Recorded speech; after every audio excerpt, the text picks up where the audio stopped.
up and welcome back to my channel. Today I've got a different video that I haven't really done on my channel before. I know you guys all love my Is It Worth the Hype videos. They're some of my most popular videos on my channel, and I usually do them where I feature 10 products which YouTubers have raved about or something like that, but recently that's kind of become its own series called YouTube made me buy it or something along those lines. So I've kind of decided to make Is It Worth the Hype into a mini but bigger series. Basically, I'm going to be reviewing one product in these videos, but the videos are going to come more often. I'm hoping to do maybe once a month. So yeah, I hope you guys enjoyed this idea. If you do, give it a thumbs up, and if you haven't clicked that subscribe button already, please subscribe. I don't know how close we are when this video is going up, but we're about 2,000 away from 100,000 subscribers, which is mental.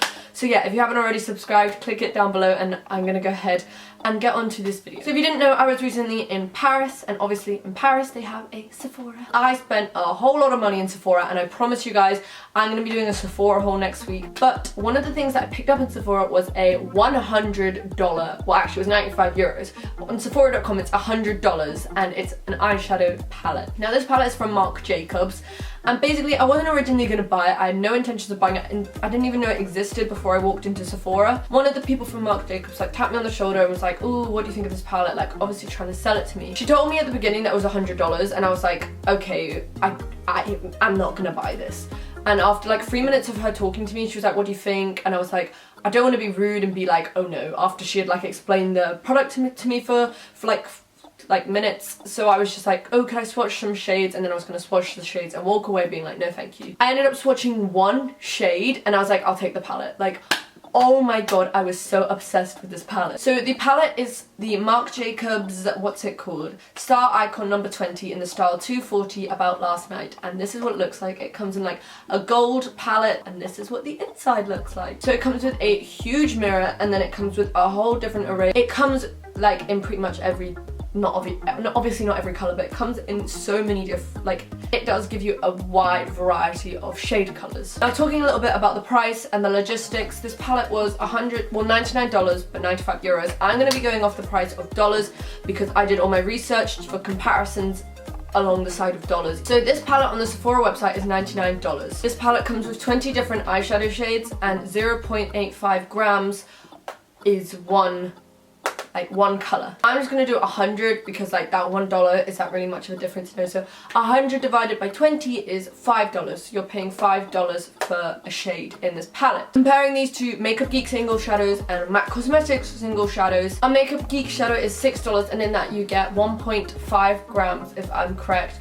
If not, I'll correct myself on this. MAC Cosmetics shadows, the ones which you get in their own packaging, so granted they do come with packaging, they are $16, and you get 1.3 grams of product. Sorry if anything to do with the camera angle or anything has just changed. My camera just ran out of battery, so I had to go ahead and charge it up. But anyway, as I was saying, compared to Makeup Geek and MAC Cosmetics, these shadows, they do have less. I think MAC has 45 grams more, and Makeup Geek has over half the amount that this does, which is quite shocking. But honestly, I have never ran out bone dry of an eyeshadow shade, especially in a palette. I mean, I put pan on 1 or 2 shades, but honestly, I've never ran out completely of an eyeshadow shade. So when I was buying this palette, I was thinking more about the amount of shadows you get to the price, rather than the amount of product you get for each shadow to the price, if you get where I'm coming from. So talking a bit about these shades, I went ahead and used them today and did a mini tutorial. I will be doing close-ups and everything now. So I first took this like nude skin colored shadow, and I just went ahead and used that to set my eyeshadow primer. Sorry. I then took this shade here. This shade doesn't have a whole load of mattes and warm transition colours, but I will get onto that later. But I took this shade as my transition colour, and then at the bottom right of the palette I took this shade here as my crease colour, and I also dragged that down and kind of put that in my outer third and began to wing out my eye. I then took the darker shade in this palette, which is like a deep colour, almost black, and I went ahead and did that to create the smoke of my eye. And yeah, I just went ahead and winged that out and placed that in my outer third. And then for the colour all across my lid, I took this shimmer shade, because you all know I love my shimmers, and I went ahead and took the brush that comes with the Anastasia palettes. Actually, I love those brushes. To blend it all out, I took this shade here, which is like kind of in between the two, and I went ahead and took some of that product on my blending brush and blended the two shades together. For my inner corner, I took this gorgeous shade here. I love this color as an inner corner highlight, and then I went ahead and took this kind of like off-white color as my brow bone highlight, which I love as a brow bone highlight. I then went ahead and did some winged liner because you know I love my wing liner. And I applied some lashes. These are the Huda Beauty lashes in the style Naomi from the Mink collection. Then I took the shade that we took on the blending brush earlier and applied that to my lower lash line to kind of smoke it out, and then applied some bottom lash mascara. So what do I think of the shades? It comes with a range of mattes and shimmers. I think there is 7, almost 8. I can't tell if it's completely matte or if it has a bit of shimmer with my lighting. Probably 7 matte shades, and the rest of them are shimmer shades, or there's 1 duochrome shade, which is really pretty actually looking at it in the palette right now. There is a whole range of colours, as you can see. It's not a warm palette or a cool palette, there's just loads and loads of different colours, and I definitely think this is like a really nice palette for this kind of the year, with like the golds and the greens and the sparkle colours for Christmas time and stuff. But the one thing I do wish that I had more of is mattes, and specifically warm crease colours like the warm browns and warm oranges, which I tend to use in my crease. I do prefer like orangey colours and warm colours. Like if you have the Modern Renaissance palette, that is my favourite palette for transition and crease shade. But yeah, that's the one thing I wish that this palette did have. Talking about pigmentation wise, this palette is one of the best palettes I own for pigmentation. Like holy gajibas.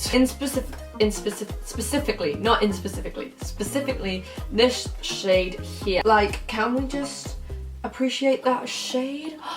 Look at that, and oh my god, look at that on my hand. The camera is not doing it justice. Okay, I swatched it in the most awkward place. I really do like the pigmentation of this palette. I think it's one of my favorites for pigmentation, and they also blend so easily. It also blends so easily. The shades are just so nice, and as I said, I think it is my favorite eyeshadow formula. I think it's overtaken Anastasia and Makeup Geek, which is saying something because I absolutely love these two. So back to the point of the video. Is this palette worth the hype, or would I not recommend it? It really just depends on the person. Personally, if you're like me and you love makeup and you love collecting and trying out new products, get this because it is limited edition. The lady in Sephora did say once it is out of stock, it is gone forever. So do get your hands on this quickly if you are interested in buying it. Honestly, I love this palette, and if you have $100 to spend on makeup and you love makeup, I would say this. But obviously, if you're on a bit of a tighter budget, there are plenty of great affordable palettes, specifically from the drugstore. So don't worry, it's not like you're missing out loads from not getting this palette. It's not like revolutionary, but definitely get it if you're in the place to get it, if that makes sense. Anyway, yeah, that was my review on this palette. If you guys enjoyed it, give it a thumbs up. Let me know down below if there's any other products that you would like to see me cover in this series, and I'll see you guys very soon for a new video. Bye!